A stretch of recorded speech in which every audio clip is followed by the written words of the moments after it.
only have one shot to get it right. And it's so important to make your clients feel like they're moving to something special and, like you said, well thought out. And I strongly believe that's the difference between bringing 90% of your assets and 70% of your assets. So when you think about it, it's like, yeah, should I have a $20,000 website or a $1,000 website? Should I do a iPhone video, or should I have a professional come for $10,000 and make this awesome? Like, what is that worth? And in my mind, it's the easiest, highest return on investment, money that you could ever spend in your entire career, truly. And so that to me it's the easiest decision of all time. Financial advisors reach out to me. They're interested in the RIA space, the flexibility, the technology, a bunch of other reasons. When you made a move from your previous firm, W-2 firm, used to everything getting taken care of for you, what was your thought process around launching your own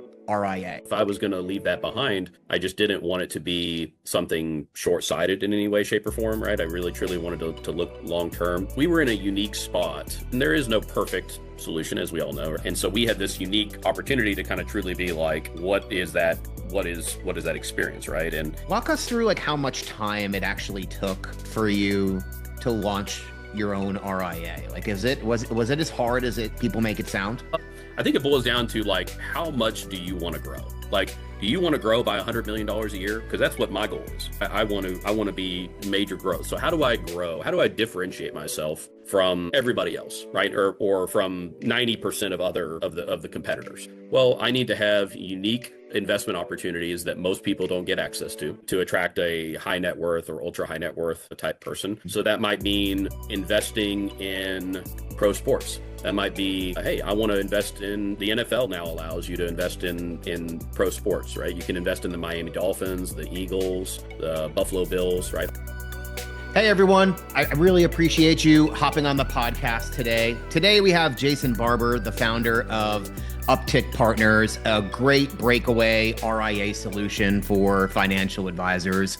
And previously, we've had the pleasure of Jason and his partner Taylor coming on the podcast earlier last year just to talk about their journey from bringing a multi-generational firm from Edward Jones and making a move over to independence. But with all the talk in the industry around the RIA channel, I just thought who better to come on than someone that within the last 2 years has actually launched their own RIA, has got their hands dirty to talk about, what it takes and what it actually looks like on the other side. Jason, I really appreciate you hopping on today.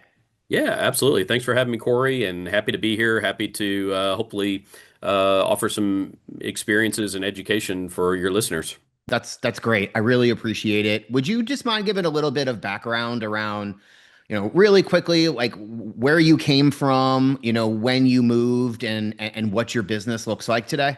Yeah, of course. Yeah. So we were, the short version of it is we were multi-generation business at Edward Jones. Taylor and I's grandfather started it in 81, a second career after retiring from the Air Force.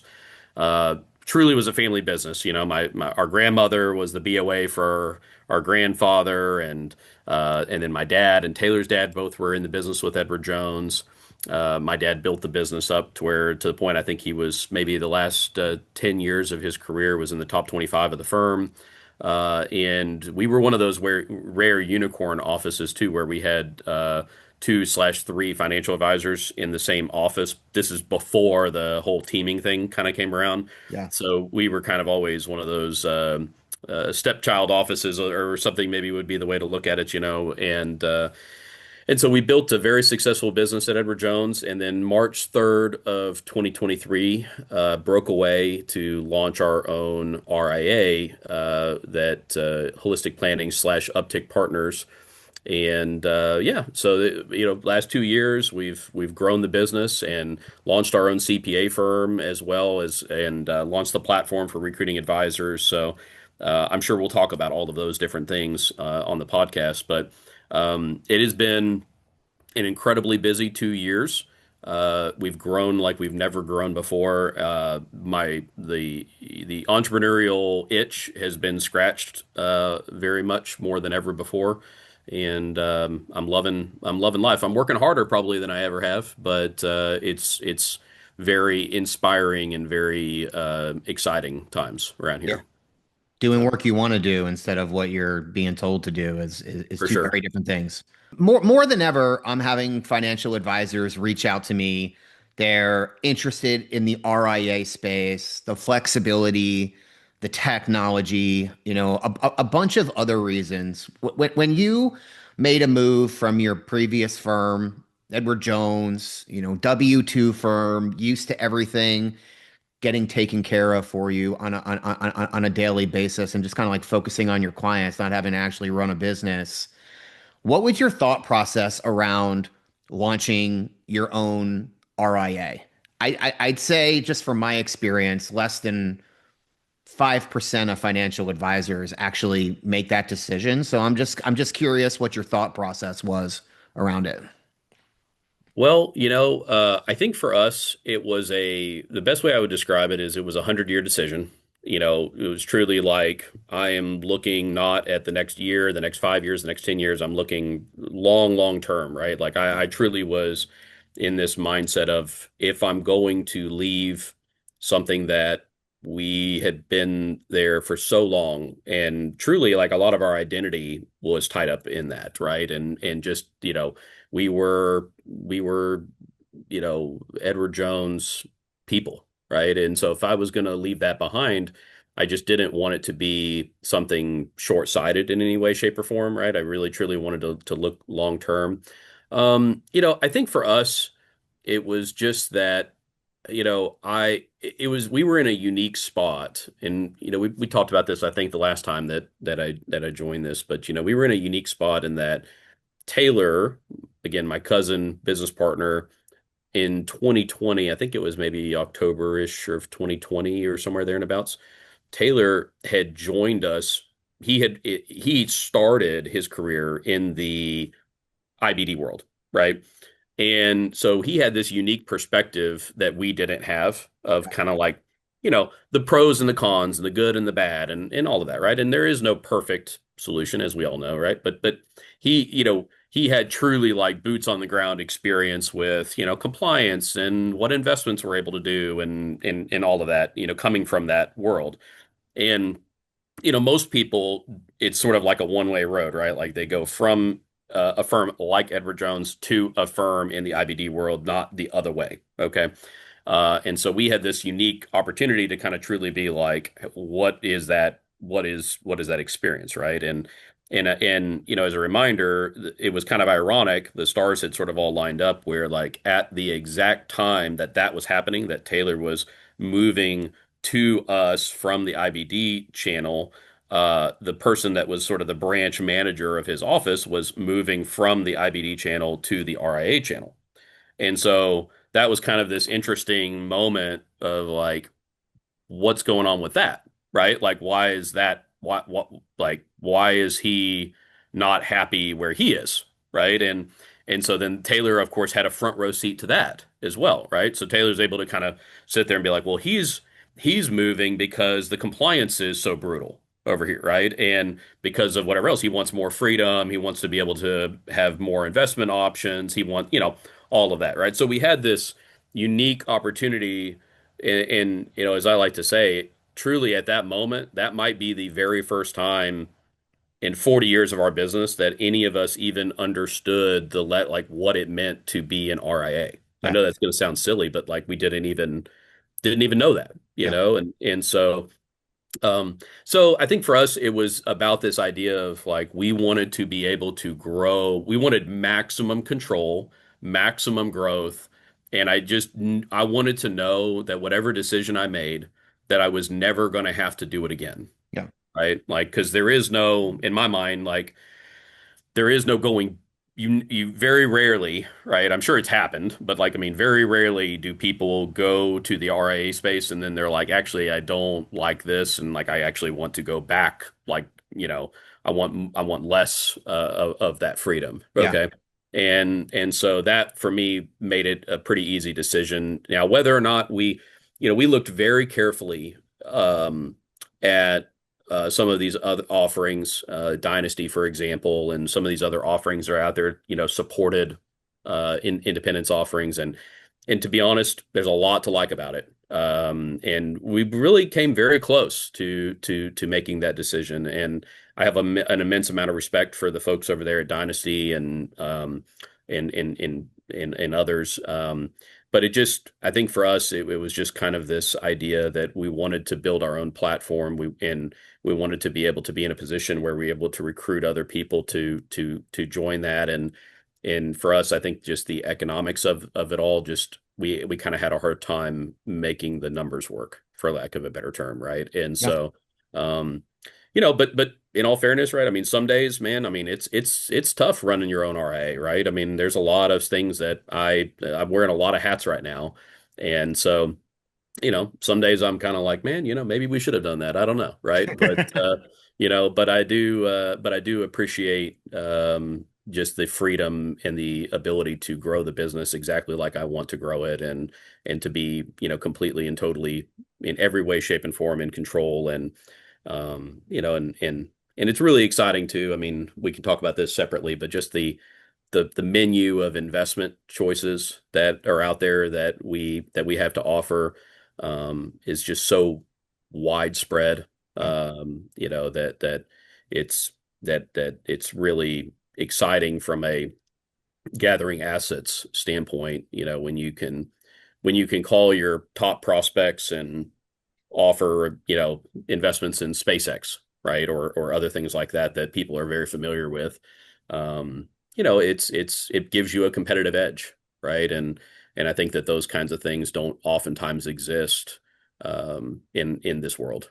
So Yeah, it's a really, respectable decision because you easily could have went, that where I would say the majority of financial advisors go W-2 to independent to RIA down the road. I mean, with the size of your business, you easily could have, gotten a sign on multi-million dollar sign on bonus and, yet you decided to go, all the way in the other direction. And it's obviously worked out really, really great for you. For advisors out there that are potentially considering opening up their own RIA.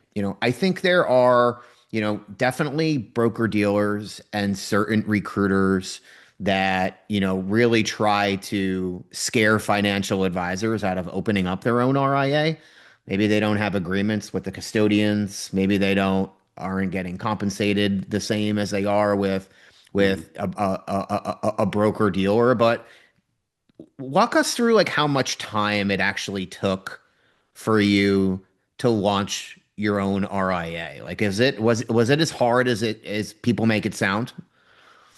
I would say that generally, I mean, well, just you know, we probably spent.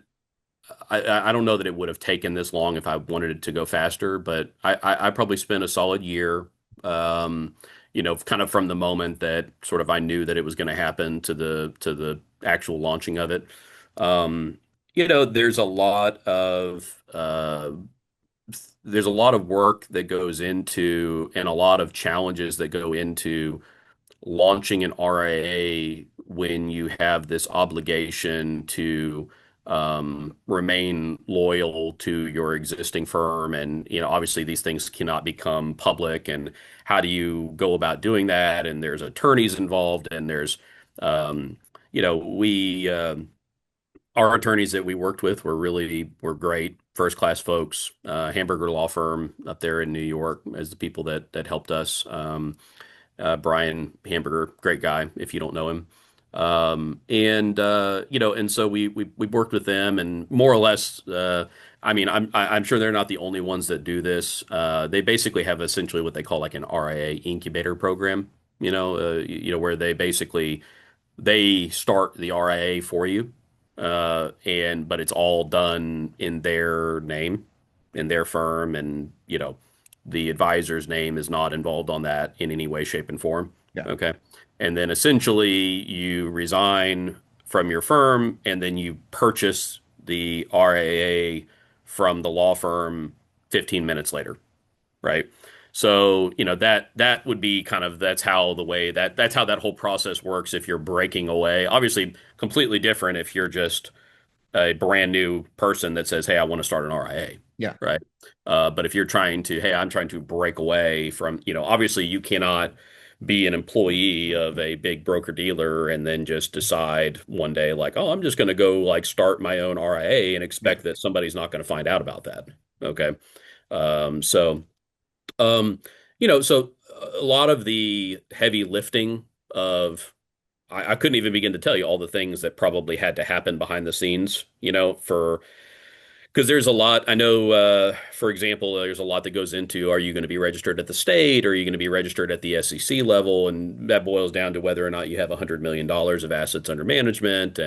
But obviously on day one, you don't, you know. So you're kind of in this like exemption period, I think is what they call it. And I'm trying to remember exactly. I think you might have like 90 days or some amount of time like that. Don't quote me on that, but I think it's 90 days to get to 100 million, so you're kind of in this exemption period and then you're sort of like, well, I sure hope that I get to 100 million in 90 days because otherwise I'm now, at the state level, which isn't as I've never been registered at the state level, so I guess I can't truly compare like the differences in from a compliance standpoint. Yeah. I've only ever been at the SEC level, um, but yeah, I mean, they helped us a lot is probably the way I would say it, right? So I didn't have to do a lot of it, but you know, as I'm sure you can put two and two together, that's not cheap either, Yeah. right? To have somebody like that help you do that. Um, I don't recall, to be honest, the exact amount of money that we paid them at the end of the day, but um, if you were gonna, you know, have me put a number on it. It was probably let's just say somewhere between 25 and $75,000, right, or Yeah. something like that. I don't remember, to be honest, the exact amount of money, but it was a meaningful amount of money that we paid in legal fees to have that all done, Yeah. right? And but they were the best, right? That would be the way I would, I'm sure there's other options that are less expensive, but I felt at the time anyways that they were the best.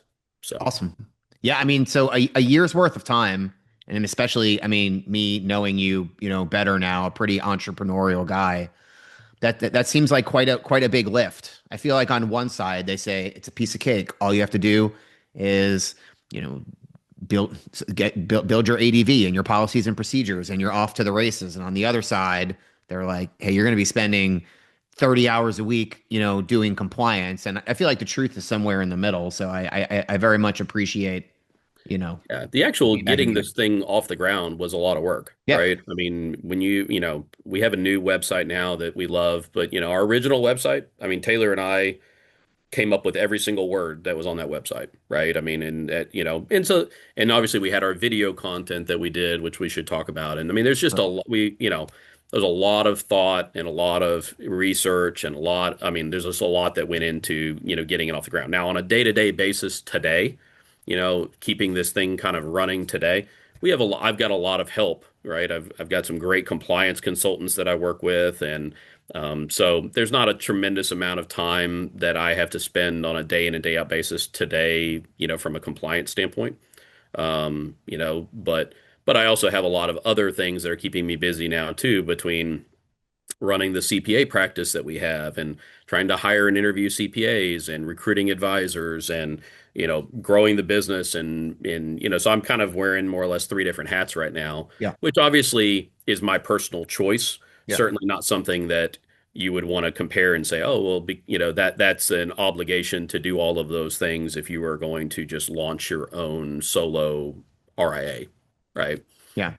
So, and I think that there are some great solutions out there for smaller hey, if you were a career changer and you said, hey, I want to launch my own RIA, man, I'd go to XYPN or one of those places and have them, or I think Charles Schwab has a new offering too that it seems really interesting, that you can pay a pretty small amount of money and Yeah. launch your own RIA and I think that's great, frankly, right? And so, but obviously that's a little bit of a different it's a horse of a different color as compared to, hey, I've got a $500 million book of business that I'm trying to move from a captive broker dealer to, RIA independence, right? It's a completely different animal.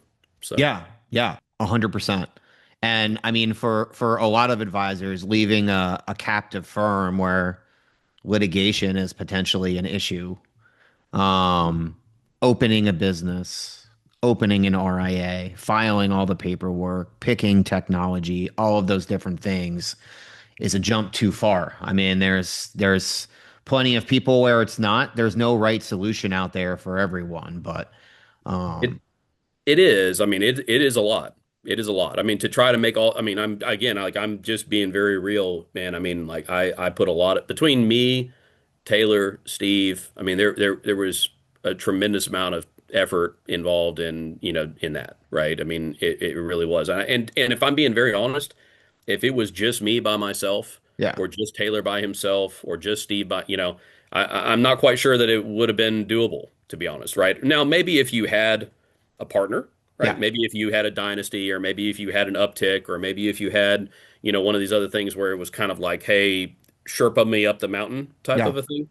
But having done what I did, and would I recommend another person do the exact same thing that I did, and launch their own RIA? I would say that I would like to shake that person's hand because I know the amount of work involved in it, right? So that's probably the best way I would put it, right? I would not fault somebody for making the same decision because I'm an entrepreneur, and obviously, if a person truly said, "Hey, I'm going to move this book, start my own RIA," again, like I respect that person immensely because I have personal experience with how much work is involved in that. So, Yeah, I appreciate the honesty. yeah. So I mean, you're speaking with a lot of financial advisors that are potentially considering going RIA. They're looking at different independent broker dealers at the same time, I'm sure. I'm sure you looked at other independent broker dealers as well prior to making the move. Like, what blows your mind about the RIA space versus like the independent broker dealer space, or when advisors are exploring your firm, like what are some of the things that are just getting them really excited about the RIA space? Well, I mean, to be honest, I never actually did look at any of the IBD options, right? Never even, because again of our experience with Taylor and all Yeah. that, right? I mean, it was just, because for us, I mean, I think that it was very like compliance was a big deal, right? We just, we that was one of the things that just always kind of drove us nuts about our prior firm. Not that we had compliance, that it was not common sense. Mhm. There were just things that happened that you were just like, this just does not make sense. Okay. And so that was, we wanted that to be better. Um, so I mean, I think that if I were to say, okay, to answer your question of like, hey, what are the real like reasons to like really want to be in the RA space?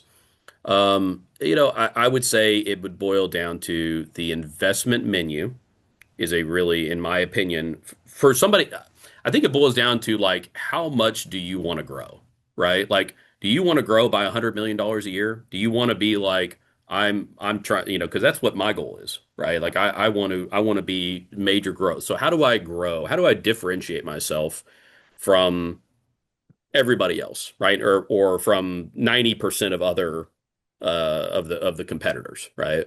Well, I need to have unique investment opportunities that most people don't get access to, right? To attract a high net worth or ultra high net worth, type person. Mhm. So that might mean investing in pro sports. That might be, hey, I want to invest in, right? The NFL now allows you to invest in pro sports, right? You can invest in the Miami Dolphins, the Eagles, the Buffalo Bills, right? All of these things are all like now investable assets, pro sports in general, not just the NFL. That might be investing in SpaceX or XAI. That might be investing in, private credit. Again, hey, you got to be living under a rock to not see all these data centers going in, okay, around the country. Maybe I want to be able to invest in, solar farms that Microsoft is buying the power from these people and make a 10% cash flow on or something like that, right? So point being is there's just there's a whole just wide menu of available options from very, very large, private equity, private fund managers that just, in my experience, are not large. Majority of those things are not going to be available on the menu at a lot of these bigger firms. Yeah. Why they're not, I can't say. All right, it's hard for me to say why they're not. I could speculate. Okay, I could about why that is. Maybe it's compliance reasons. Maybe it's oversight. Maybe it's revenue sharing agreements between they're not getting revenue sharing, aka kickbacks, or I don't Yeah. know what the reasons may be. Right? It's not for me to say, but they're so. I would say that access to those types of things are going to give you unique abilities, being able to custom make a structured note, truly be like custom on the fly right now, make a structured note that, fits a client's specific profile. Those types of things that you're not going to be able to do, when you're at a or, more of a captive to a particular broker dealer or captive to a particular custodian, even though you may be quasi-independent, right? But you're sort of still captive in the sense of like, I'm captive to these are the things that these people are going to allow me to do. Okay. Not so much more of a does it exist? Is it good quality? Can I do it type of a arrangement. And then again, I would say one thing that I'm very, very personally excited about and a big, big believer in is the idea of providing tax advice and tax preparation services to clients. Right. I just cannot emphasize enough that of the $100 million of new assets that we brought in last year, I have to say that 80% of the reason that happened is because of our ability to attract clients that are not happy with their existing tax prep service, Yeah. and they want it to be done in one place. All right. And that I just mark my words. I believe that is going to be more and more and more of a trend that clients are going to expect that Yeah. from their advisors. And so I just wanted, I believe that a lot of the reason that we have had the success that we've had, not just in the RIA world, but before that at our prior firm, was because of the fact that we were unafraid to give tax advice to clients, Yeah. right? I mean, maybe I wasn't supposed to be doing that, right? But I mean, I just kind of always looked at it as like most CPAs are not giving tax advice and most advisors are not giving tax advice, but there's just a tremendous amount of I'm sure you've read the studies that, clients want that, but they're not getting it, right? Yeah. And so I just think that again, the ability to offer that to clients and freely be able to do that. And I'm sure that there are some independent broker dealers that will allow you to do that. Yeah. I don't know. I'm sure you're more familiar than I am with which ones will and which ones won't and whatever. They Uh, do. There's just a lot of friction. yeah. Yeah. And so to me, I wanted to be completely and totally like one I mean like let's make this thing happen, right? And part of our goal with Uptick Partners is to be able to scale that and make it an offering for everybody that plugs in as well, right? So hey, you know, John Sidery in Little Rock wants to offer tax prep, tax advice to his clients. He shouldn't have to figure out how to recreate the wheel that I've already made, right? And we want to be able to offer that to folks that want to plug in. So that's the next that's how we're taking it to the next level, would be what I would say. Hey, breaking in real quick. I really hope you're enjoying this episode and finding my YouTube channel of value.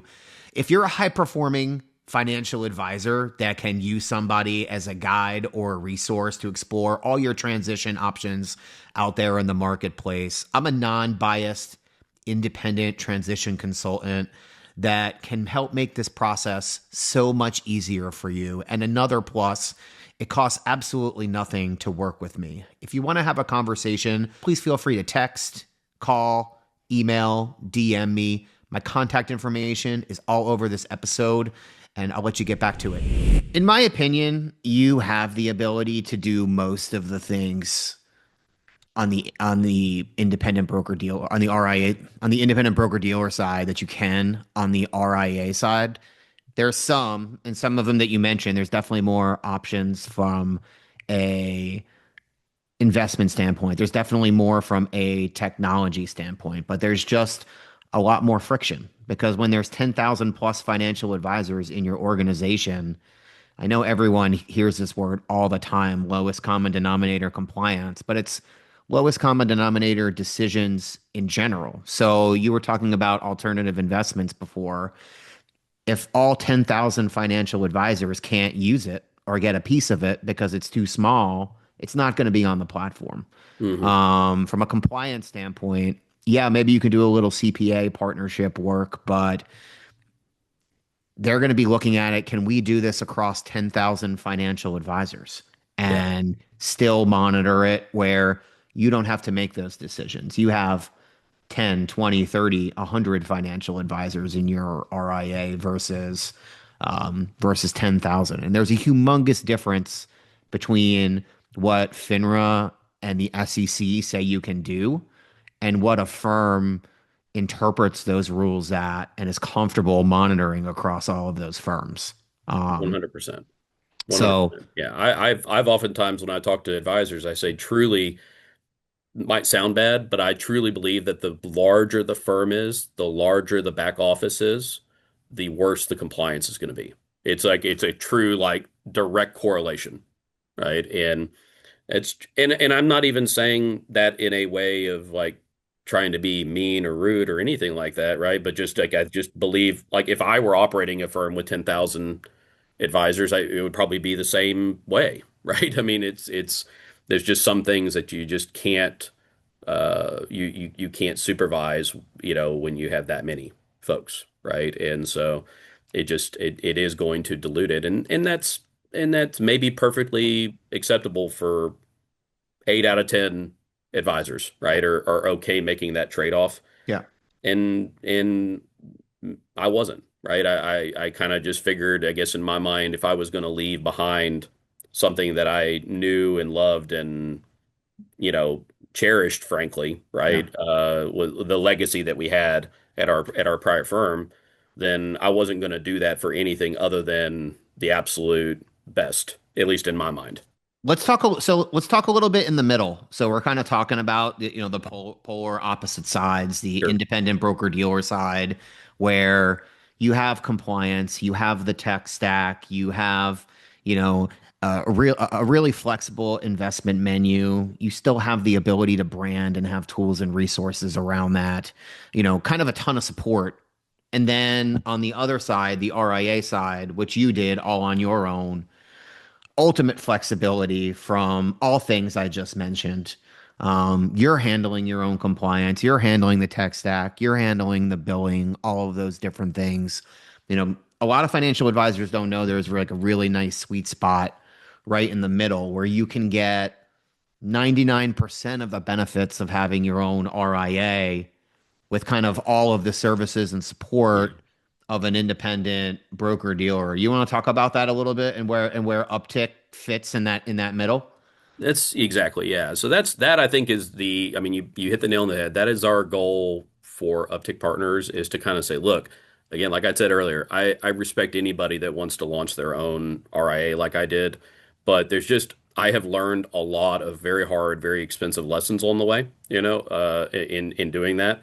And, I kind of think of it as like, hey, if a person could, plug in to Uptick Partners and say, all right, what truly like what are the differences? What am I giving up in plugging into this versus launching my own? You know, and this is our goal. I would say there's the economic side of it, which we can talk a little bit about, but there's really in terms of like what are the things that you need to sort of say, I'm giving up the ability to make my own decisions about these things, okay? Or from a control standpoint, like what am I giving up? Um, I would say it really boils down to pretty much only two things that I think that a person would kind of have to be okay with giving up, right? One is you're going to be agreeing to abide by my compliance standards and my compliance manual, Mhm. But the reason why I say that's not a big deal is that I want the maximum amount of freedom for myself because I'm running a $500 million business myself. Okay. So like, I guess in other words, like if you made your own compliance manual would look exactly like mine. Right? Yeah. Like it would not be there would not be any difference there, right? Because there is no ability for you to want more, or there's not going to be anything in my manual that you're like, wow, I really don't like that. Like if there's something in my manual that says, here's how we do it, that's because that's what the SEC rule says you have to do it this way. Okay. Yep. So, but we have to be on the same page. So like, okay, we're gonna have to abide by my compliance manual. Um, and then I would say it would be we have to agree on a core, like the core piece of technology. We have to be kind of on the same page about because like we are passionate users of Advizon, for example. We believe that I believe that Advizon is, in my opinion, just to state, I believe it's 10x better than the nearest competition. That's how strongly I feel about it. Um, So that's comparable to like Jones Link at Edward Jones, right? Or um, not in capability, but in just Yeah, concept. now I would say that, yeah, I mean, exactly. I mean, it's the same kind of concept. Like, this is the tool that I'm using. It's my CRM system. I'm making my notes, my calendar. I'm doing portfolio trading, performance reporting, generating statements, and I'm doing it all in this one centralized hub. Yep. We do our billing through there, for example, right? And so there's a lot of reasons like that for why we have to be on the same page of like, we need to agree. Now, if an advisor says, yeah, but I like Right Capital or I like Money Guide Pro, okay, cool. Like I don't care, right? Like we're going to allow advisors to choose all of their ancillary technology, you know? Hey, I want to use AI note-taking tool or I like this one instead, right? Ultimately all that we really care about when it comes to those little ancillary things, ancillary software tools would just be, are they protecting our client data, right? But that's kind of the idea, right? Would be, hey, from a control standpoint, we need to be on the same page about these are the two things that you've got to be okay with, not being able to have control over. Okay. And then beyond that, hey man, you want to do YouTube videos, you want to have this marketing content, that again, as long as we're running it through our compliance tool and we get really fast turnaround as well because we've got a really neat AI compliance tool that makes the turnaround time a lot faster. Um, but we want to give people like I really want to stay out of their way, right? Like that's kind of like I want them to feel like I am running my own thing. Like I'm running my own thing. My goal is to basically be like, what are the things that you really don't want to do if you're running your own RIA? Like that would kind of maybe stop you from making that decision. Yeah. You might be like, I don't know if I want to do my own compliance and figure all that stuff out. I don't know if I want to do my own billing, right? Because billing is, we do our billing monthly, average daily balance and arrears. Okay. That's a lot of work. There's a lot of work involved in that, right? But most people probably don't want to do their own billing. Um, One thing that probably goes overlooked by a lot of people is the importance of cybersecurity. I mean, truly, cybersecurity is literally an existential threat to your business if you do not have a extremely well-run cybersecurity program. So that's something that we, again, really take very seriously. And then they probably don't want to have to do all the stuff like E&O insurance and getting their licenses and doing all that kind of stuff. So we handle that type of stuff for folks, right?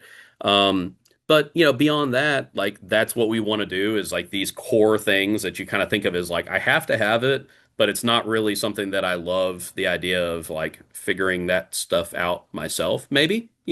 But I want to have the freedom to be able to have the wider investment menu, or I want to be able to offer tax services to clients, or I want to be able to do all these types of things. And so that's our goal is to get somebody there. And then when it comes to the economic side of things, I want to charge a low enough price for these services that if a person truly was like, I'm going to go price this out myself and truly be like, I'm going to hire my own compliance consultant. I'm going to hire somebody to do my billing. I'm going to pay for my own advice on. I'm going to buy my own insurance. I'm going to do all these things myself. All right. Like, what would that cost? And my goal is that it would be cheaper for them to join me, right? Like, because of just hopefully we get at least a little bit of economies of scale, Sure. right? Or certainly not more expensive to join us, right? And that's the goal, right? So that at the end of the day, you kind of look at it as you're like, what is the advantage then of maybe there's some pride in having your own ADV, right? And being like your name, you want to be the chief compliance officer and you want to have your own, thing. And again, to somebody who chooses that route, I would say I'd love to shake your hand and say congrats on doing that, right? But I think that it is that sweet spot in the middle where you're like, I don't really want to be captive to one custodian. Yeah. I want to be in a position where I can operate under a variety of custodians. I'll tell you a quick story that just comes to my mind that, we had an advisor, one of our guys that joined us where, his primary custodian was Pershing. And he called me up one day and he's like, "Hey, I need you to get me set up with Charles Schwab as a custodian, get me in a master account on there." I'm like, "Why? What's going on? You don't like Pershing? What's the matter? Like, I'm trying to get like what's going on?" And he says, "Well, I had this prospect that walked in the door that said, 'Hey, I was working with this other financial firm, and I was like I'm literally like mid rollover of rolling my money over, but they've already cut the check and it's made payable to Schwab, but I'd rather just do it with you, you know?'" And so like the check's in the mail, but it's made payable to Schwab. So what do you know?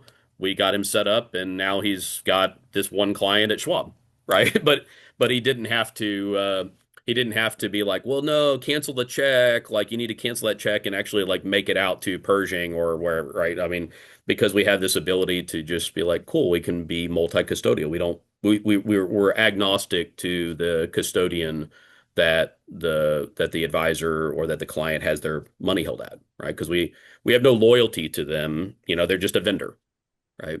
So it's very powerful. I love it. And for people that don't want to do all of the legwork, and if they're moving from a firm where they don't have full time to spend a year building an RIA, I'm sure you don't prefer this, Jason, but someone can move to you, Yeah, get on the custodial platform, and if they don't like your compliance manual, they don't like your core technology, you made promises to them that didn't come to fruition, they have the ability to open up their RIA from there very, very seamlessly and easily. And, uptick is not a permanent decision if it winds up not working out. absolutely. Like it's a very important, I'm glad you brought that up, Corey, because like obviously we take the approach of like we have to earn a person's business day in and day out, okay? But that we do not want to build walls around these folks at all, right? The only time that we're going to have any kind of you know, agreement or covenant is if that person owed me money, if I fronted them some money or something like that, right? But generally speaking, the idea is that person should choose to be a part of Uptick Partners on a day in and day out basis. And the second that they decide that they're better off at a different RIA or they want to start their own RIA, they want to do all of that stuff, that we're not standing in their way, No. right? And the best part is you don't even have to repaper the clients, right? I mean, you just truly are like the clients would have to get a new ADV. You'd have to go create your own, compliance manual and policies and all that. They'd have to get a new ADV. You'd have to have them sign a new wealth management agreement for your new firm. And they'd probably have to sign like at Schwab, it's called an LPOA that just changes the master account numbers, right? And literally it would be very, very simple, to do that. And I think that that's a very I just take the approach of like if I were joining Uptick Partners, right? Like I would insist on an arrangement like that. That if I'm here, it should be only because there's not a better solution that I would rather do, right? I, I love it. I love Yeah. it. Um, and I think a lot of advisors don't know that. The fact that they could just make that transition and it's same passwords, data, everything. There's not a full repapering, is very, very attractive. Hmm. Not just to people that are considering an RIA. I mean, the people that are in the M&A merry-go-round in the independent broker-dealer space right now. There's a couple firms out there where they've been caught in it a few times, have moved to a firm to escape it. That firm got bought, and they're like, "Hey, we're going to move to a Schwab or Fidelity or other to make sure that this never happens again." Hmm. Which is a very big benefit that I always consult advisors through when they're exploring the space. Well, I mean, that's what I've talked. I mean, the several folks that I've talked to that have inquired with us, that are leaving Commonwealth, for example, is I've always just said, look, if I were you, if I were in your shoes today, I would be thinking to myself, and this is again making the assumption that they decided that they didn't want to go to LPL, right? Then, which I'm not going to opine on whether that is good or bad, right? But if a person made that decision that they want to do something different, then I would be operating from this standpoint of like, I don't want to have to do this ever again. Right? Like I want this to be the last time that I'm repapering clients and having to make this change. And so how do I position myself to be able to do that, right? And I would and regardless whether it was an Uptick Partners or whether it was a different, for I would be taking that kind of a mentality of like, hey, this is all great and I'm sure I'm going to be here for 40 years, but if I'm not, or I don't like this, or I want to make a change, like what, or you get sold to a different private equity firm or whatever it may be, like I need to understand what happens next at that point, right? And Sure. what is the and in the end of the day, I think you should be in a position where you can just say, cool, I'm as long as you know that you're like, I am free to take this data, keep the client's accounts at the custodian that they're at. All right, they're at Fidelity, they're at Schwab, they can stay there and like I don't have to repaper them. The account numbers stay the same. Like that would be if I were making that decision today, that would be very, very important to me. Right. And I would say for sure, right? I mean, any breakaway, right, too, would be equally like I don't want to have to ask my clients to do this again. Right. For sure. And so that's a pretty big deal. Jason, let's cover one more thing. So, one thing I really really like about your solution that I think is unique in the RIA space, a lot of independent broker dealers, not all, have solved for it, but I think it's really unique is just really helping a financial advisor with their launch marketing, like Mhm. being able to tell their story, their narrative in a clear and concise way across all of their marketing platforms. So their clients are listening to their narrative and not the people at their old firm that are saying all types of narratives about them. Can you just go over that really quickly? I think that's a big differentiator. Yeah, I'm glad you brought that up too, because yeah, that is something that I do feel like uh, we take a lot of pride in, and we really feel like crucially important for anybody that's breaking away, whether you were breaking away from an Edward Jones or whether you were breaking away from another RIA, where you were any kind of scenario where you're breaking away from a company and you are a W-2 captive employee and you're launching your own business, right? This would be applicable, but. Generally speaking, we just kind of think of it as like if I had to kind of summarize this in the simplest way I could, is I would say it has got to be intuitively obvious to a client that you did not get fired, right? Like it has just got to be like so obvious that nobody could possibly interpret it any other way. So how do we do that? What are the things that we need to do in advance to prepare for that to be a reality? Well, in my mind, I think that having an exceptional website is critically important. Like cannot emphasize that enough. And the reality of it is that you can make a reasonably good website for $1,000 or something like that, but your website's going to look not exceptional in my opinion, right? Maybe that's just me, okay, but an exceptional website costs $20,000, right? If not more, okay. And obviously diminishing law of diminishing returns, I'm sure at some point, right? But Yeah. I think it's incredibly important that you have in a video on that website that when clients visit that website, they can watch a video, and that video should be like so good that it almost makes you want to cry, right? I mean, it should be truly like I'm spelling out my heart about why I'm launching this business. And a client should be like, if they watch that video and don't come with you, then they were never going to come. Yeah. Okay. Like, and a video like that, And this is not an iPhone video. This is not a scripted video that, somebody just reads a script that says, "Hey, I'm launching my business today," right? This is something that is truly like needs to be Hollywood level. Um, and it's got to be. We have a kind of our secret sauce is our video guy is truly exceptional at this. He sits down and he'll interview you for 3 or 4 hours, right? And then make this incredible video that. And so we think that's really important.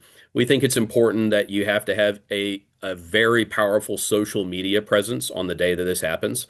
And that's one thing that I think a lot of these agreements that these firms created, these non-solicit agreements and all that, you know, they never took into account that I could for $50, or let's just say for less than $500, I could have a video show up on every single one of my clients' Facebook feeds, right? Or the entire city that I operate in, and I could have a video on there of me announcing my move. Okay, I mean, truly, for $500, you can be a king on Facebook, Yeah. right? I mean, really, and but that's also something that's not super intuitive to be able to like figure out how to do that. Yeah. Okay, and that's something that we've really mastered the ability to do that. You should have a mobile app that's branded to your firm. It should be like when you announce to the client says, "Yep, I want to come with you." The next words out of your mouth should be, "Great, do me a favor, go download my mobile app." Yeah. Okay. And not the like, "Oh, this is the, Advisor 360 or whatever." I'm not picking on them, but not some like go download that. It should be like go download the Olympus Wealth Strategies mobile app Yeah. on the Apple App Store, right? And again, it's a little bit of just this kind of like, "Oh, that's really interesting. Like, did so when they hang up the phone with you and 30 minutes later the phone rings and it's the other firm and the firm says, right? I don't know if you heard the news, but he got fired, right? Or whatever that person may or may not say, which we can all understand Yeah. the unwritten rules about how that works, right? Mhm. The implications of it all, right? Again, from the client's perspective, it's got to be so obvious and so intuitive that this is a good, like, I'm upgrading here, Yeah. okay? And so that's what we do. That's what we do to help people do that. Um, and it's not cheap to do it, right? But if a person wants it to be done right, we have a lot of attention to detail, and we really care about those details. And I obviously biased, but I truly believe we're the best at doing it, right? I haven't seen anybody do it better than us. Let me may say it like that, right? So. I love it. You only have one shot to get it right, and it's so important to make your clients feel like they're moving to something special and, like you said, well thought out. And I strongly believe that's the difference between bringing 90% of your assets and 70% of your assets. Yeah, absolutely. And you think like how much money is that worth? Truly, right? A Like lot. a lot of money. I mean, it's a big deal. It's so when you think about it, it's like, yeah, should I have a $20,000 website or a 10,000 or $1,000 website? Should I do a iPhone video, or should I have a professional come for $10,000 and make this awesome? Like, what is that worth? And in my mind, it's the easiest, highest return on investment, money that you could ever spend in your entire career, truly. And so that to me it's the easiest decision of all time. And I'll just give a shout out, right, to anybody that's watching this. Go to investolympus.com or dvorakfp.com, DVORAKFP.com, and go watch those videos and look at their websites and see. And I hope that folks on here will be inspired by looking at that and feel like, hey, that's what the standard that we're trying to operate at, because we're really proud of what those brands have turned out to be. So. I love it. Something that just really excites me about the independent channel is there's so many opportunities and new firms popping up like yours. You came from a certain firm, you made all the best practices, you made all the mistakes, you learned from them and took all of reasons for an advisor to make a move to independence, to all the reasons to say no away. And it's just awesome. If you're not opening up your eyes and spending 20 plus hours a week exploring all of the different firms that are out there, I promise you don't know what's out there right now, because there's new firms popping up like this every single day, and it's super exciting for someone like myself. So if anybody has any questions, please feel free to reach out. More than happy to help. Jason, I really, really appreciate the time. This was an awesome insight into what a day in the life of launching an RIA, being an RIA looks like, and I really appreciate it. Yeah, absolutely. Awesome, man. Thanks for having me, Corey, and look forward to working together in the future. Yeah, my pleasure. I hope you have a great day, and I'll talk to you soon.